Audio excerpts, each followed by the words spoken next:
Hey, everybody. Welcome back to Mastering Thought. Here with Mark Waller and Christina Black. Mark, what do we have on the docket for today?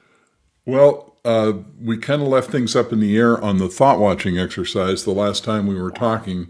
And our last episode was defeating the inner voice. hmm And so I guess we're going to call this Defeating the Inner Voice Part 2. And so my question to you is, did you try the little thought watching exercise? And if you did, what did you notice?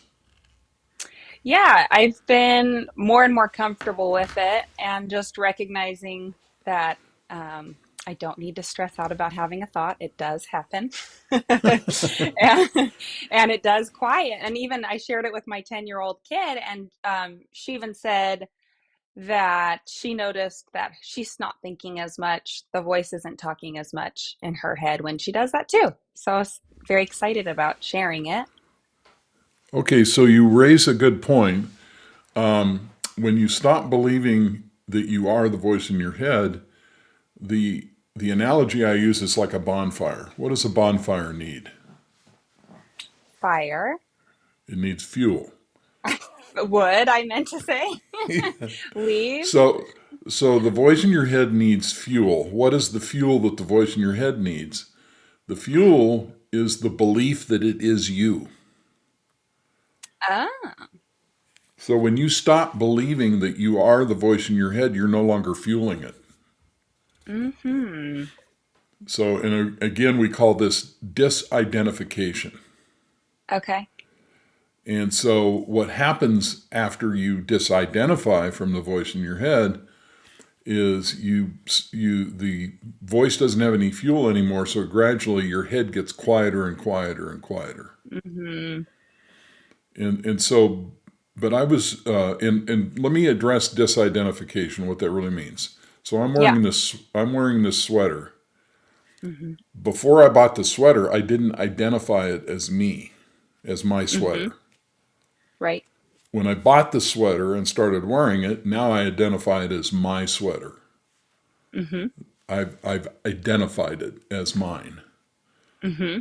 Now, let's say I sold the sweater to your husband Brett.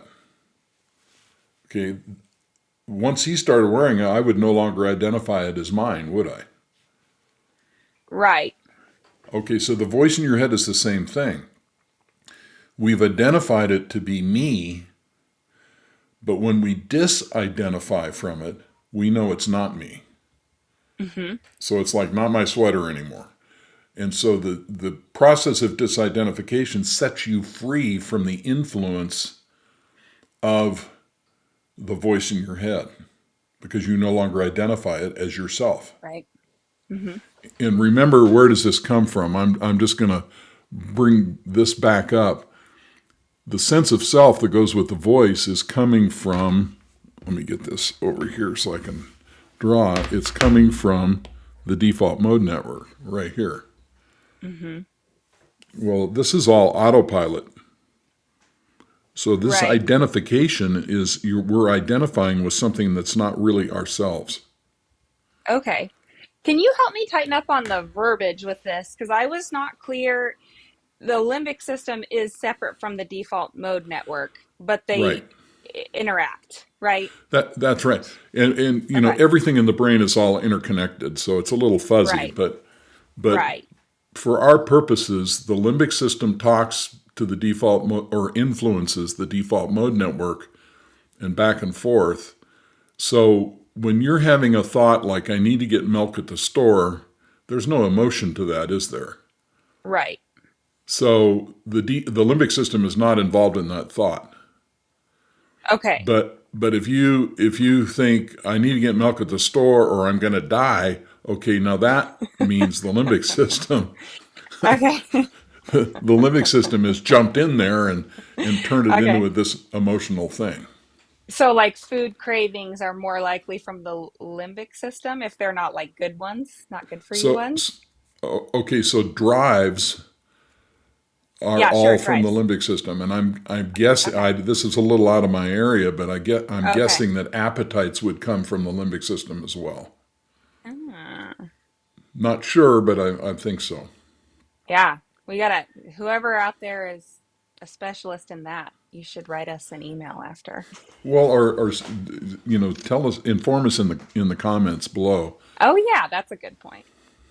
So, but I really believe that people with that have trouble with eating and weight and things like that, that's probably all coming from early childhood emotional programming, which Hmm. is the limbic system. Right. And I have heard, like, through training in my career, that addictions are all sourced in pain. Well, addictions are an attempt to get rid of the pain. Yeah, exactly. Right. So they're like a defense against the pain. Hmm. That 9 times out of 10 we don't even know we're experiencing. Hmm. We don't like the feeling, so we're trying to make the feeling go away. But if somebody came to you and said, "Okay, well, is that pain and where did it come from?" 9 times out of 10 they wouldn't know. Right. It's like in the back. Right.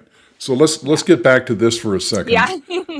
Well, no, that's okay. So let's get back to this. So this autopilot is talking to us. This turns out to be the narrator in your head. Hmm. And the problem with that is that because we believe we are the narrator, we're being controlled by a very emotional, primitive part of the brain and a function of the brain that just automatically assumes it knows what's happening and is responding to that emotionally, and we're trapped. And so the whole purpose behind the thought watching exercise, which we'll go through in a second, is to free ourselves from this identification. Hmm. So here's another way of seeing what we're trying to do. So we're trying to disidentify from the inner speech, the self-talk, the dialogue. In other words, the voice in your head that sounds like you talking to you. Hmm. And so what happens when this aha moment occurs is you realize you're not the voice in your head and you go free. Right. Right. That only when you're trying to think is it really you, right? Exactly. When you're intentionally Right. using, well, I think I used this example the last time. Let's say you invited me over for dinner. And so I'm on my way and I'm repeating the directions in my head. So I have to turn left on Elm Street and right on Oak Street and left on Main Street. Okay, I'm directing the voice in my head to reinforce my memory. Right. And then I think, well, when I get there, she and her husband won't like my sweater, and so we'll have a miserable evening. Right. But then it switches because he ends up Right. buying your sweater. Right. And so what's happening is in the beginning, I'm using the voice in my head, and at the end, the voice is using me. Right. And of course, what you find out is the voice is using you all the time based Hmm. on the emotional programming from the limbic system, which is basically a hurt, angry, fearful 5-year-old. And Hmm. so this is not good. And so doing this goofy little exercise is frees you from that identification. And Yeah. so the voice in your head speaks and you don't care anymore. It's like, Hmm. oh, ho hum, all right, Yeah. whatever. I hear you. Got it. I'm thinking. Yeah, and so you wake up in the morning prior to, when you're still identified, you wake up in the morning and the voice in your head says, I'm going to have a bad day. And you go, oh, another bad day. Yeah. After you disidentify, you wake up in the morning and the voice in your head says, I'm going to have a bad day. And you're like, oh, whatever. And you just get Yeah. up and go to the Watch me gym. have a good day. Yeah. So let's try again to do the thought watching exercise because this actually works very well, but it's so counterintuitive it tends to be a little difficult. Hmm. So all you're doing is just waiting for the next random everyday thought, and you're just stepping back and noticing that you're having a thought. Yeah. So when you become aware that the function of thought is happening, what happens to the voice in your head?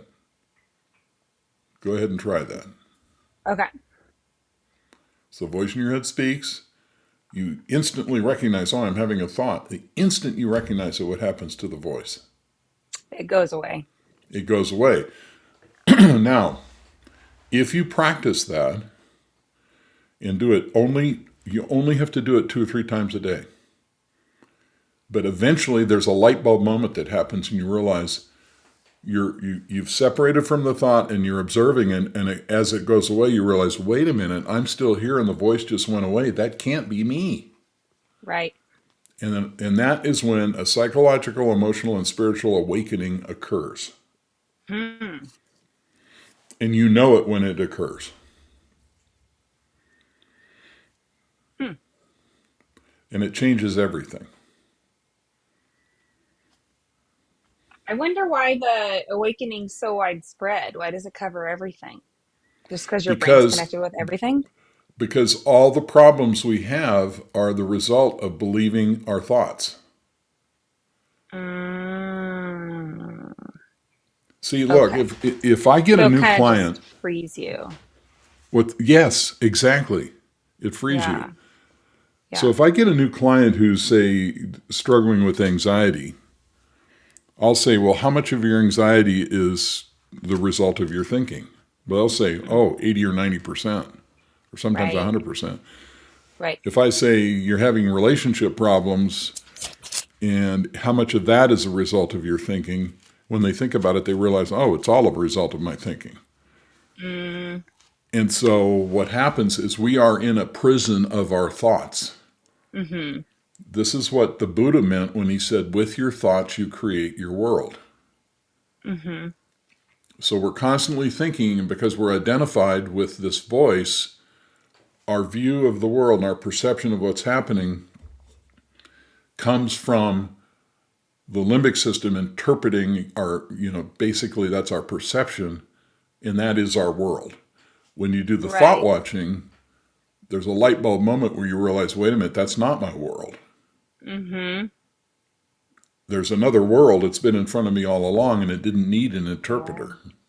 Right. I've heard a phrase that was people live in a positive world and negative people live in a negative world, but both live in the same world. And Uh, that was well, like, well, think about it this way. Here's the problem with thinking of it positive or negative thoughts. yeah, So if I had I love my sweater. I'm going to use my sweater it is a today. nice sweater. Yeah. So if I had, think about this, an intellectual exercise. So if I had confused myself to be my sweater, would it matter whether it was black or blue? If I had confused myself to be my sweater, did I say that right? Would I be black or blue? If I had mistakenly identified myself to be my sweater, would it Okay. matter? Would it matter whether it was black or blue? I guess. I don't know. No, no, because I'm not my sweater. Oh, okay. Ask me a different one.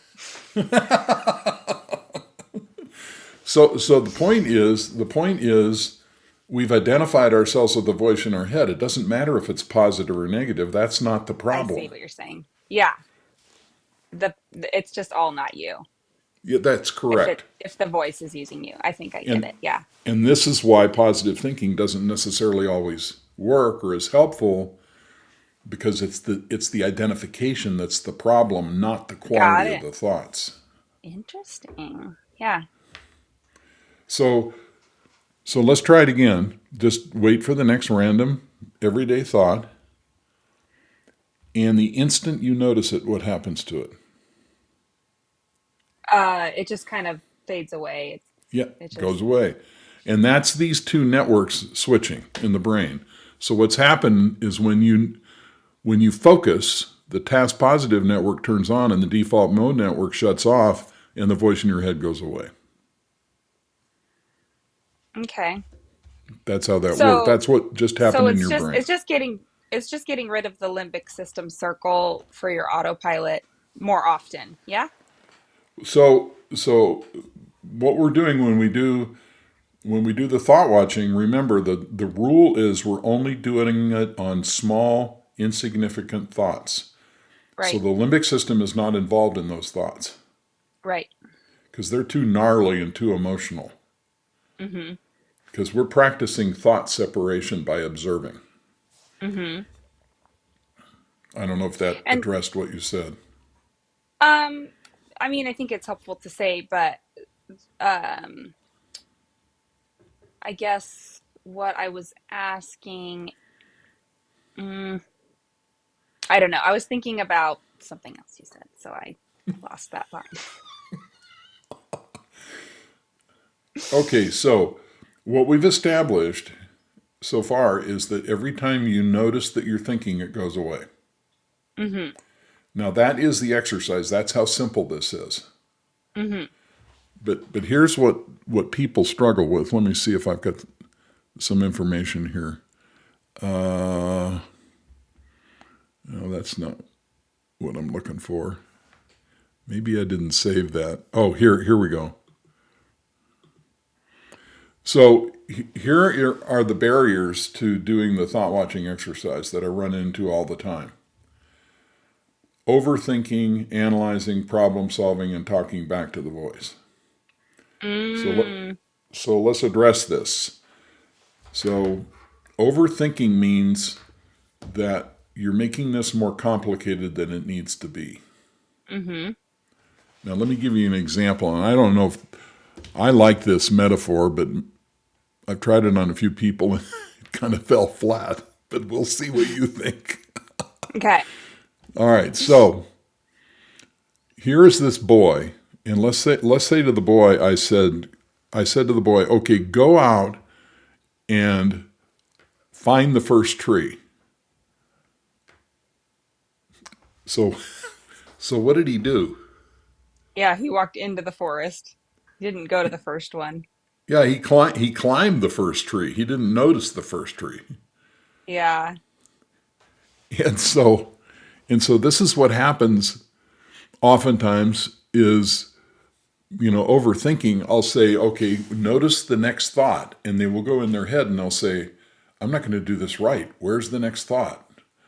Or, what if I Which is don't the have a first thought. thought? And so they're looking past the first thought, trying to make this Yeah, more complicated than it really is. right. Did you experience that when you were practicing it at all? At the first week after we had Tim on 2 episodes ago, and I started doing it, and I think I was making it too complicated. Mm-hmm. I was watching him be able to do it and was like, wait, why can't I get it? All right. So the next thing is, oops, wrong.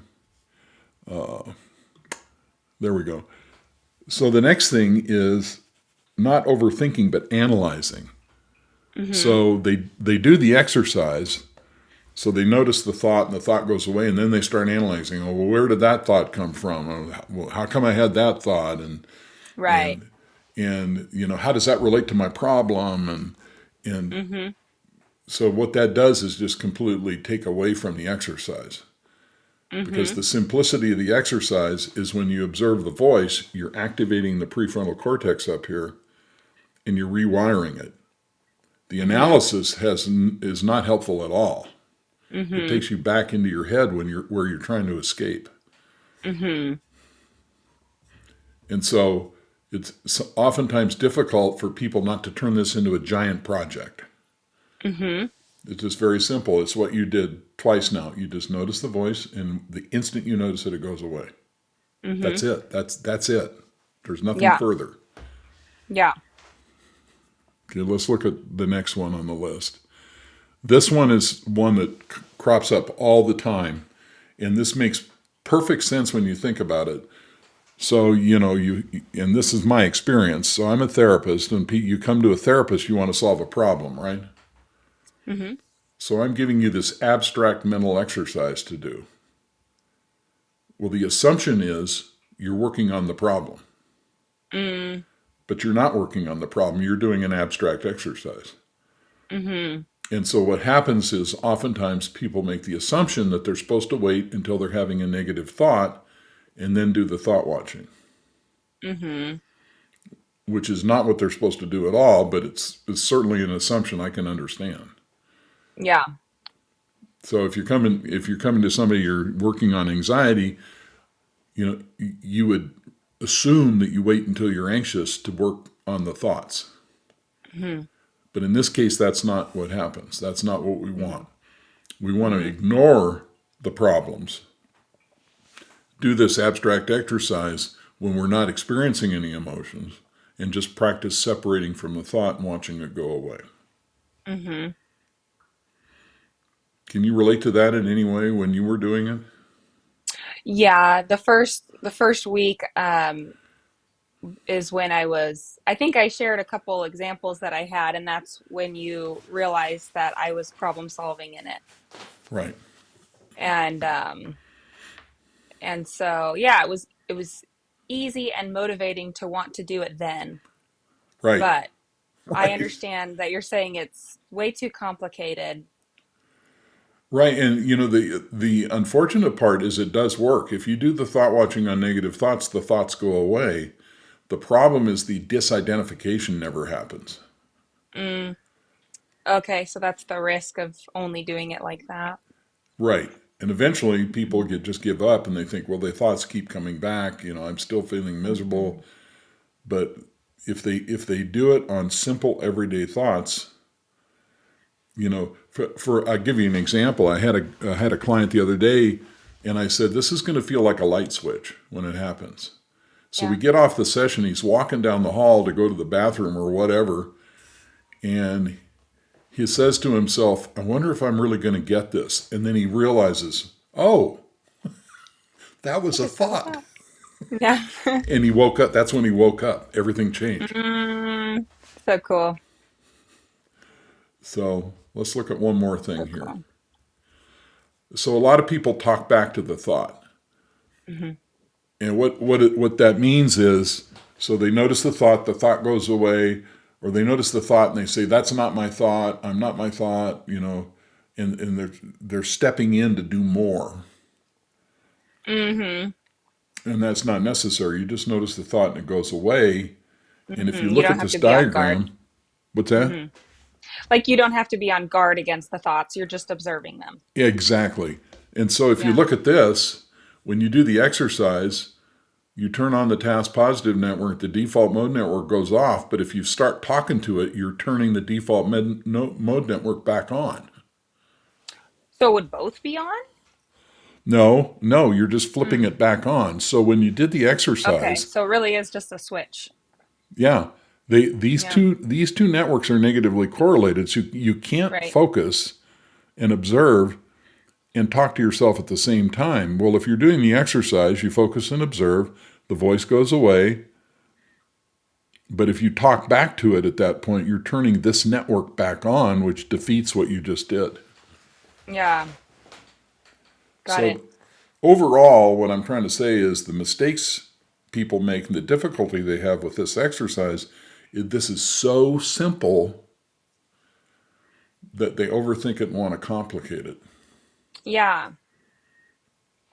So one question I have is with the overthinking, analyzing, all that, is there like ever a step in this where you get to working like you were saying the person having like the unpleasant feelings, and even though they did thought watching on their negative thoughts, their anxiety, it made that go away then, but then it came back later. Is there like a step after the thought watching that can get deeper into anxiety, or is it not necessary after the awakening?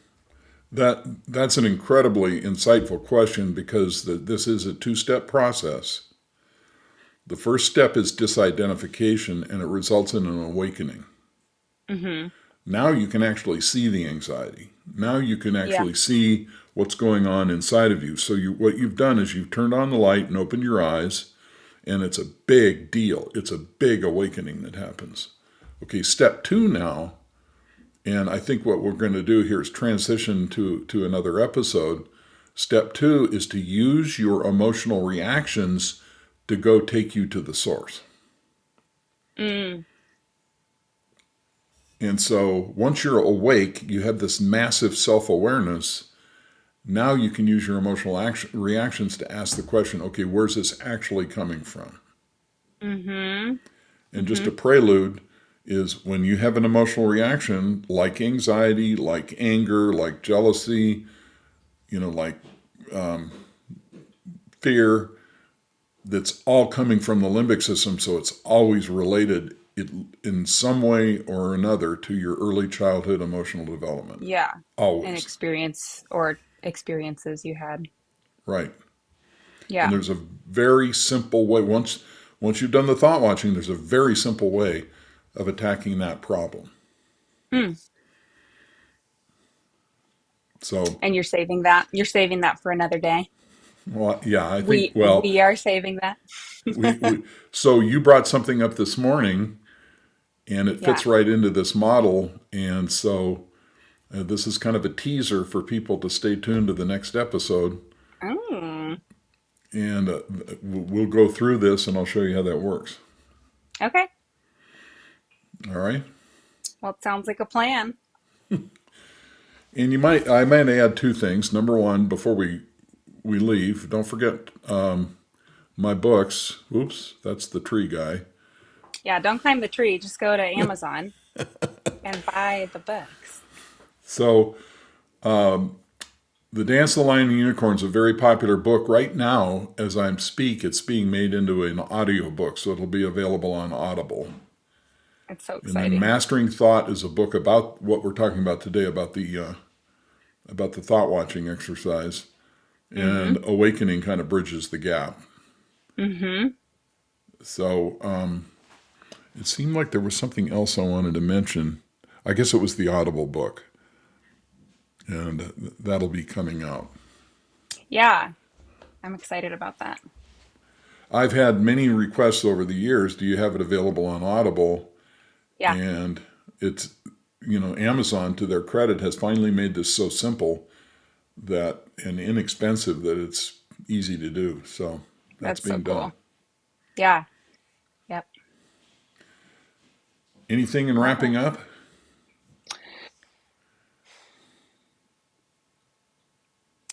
Just keep it simple. Don't make it emotional. Do the thought watching about simple thoughts. And if you'd like to join us here, contact us in the comments and we'll follow up. Oh, yeah. We'll talk to you there. Bye bye. Bye.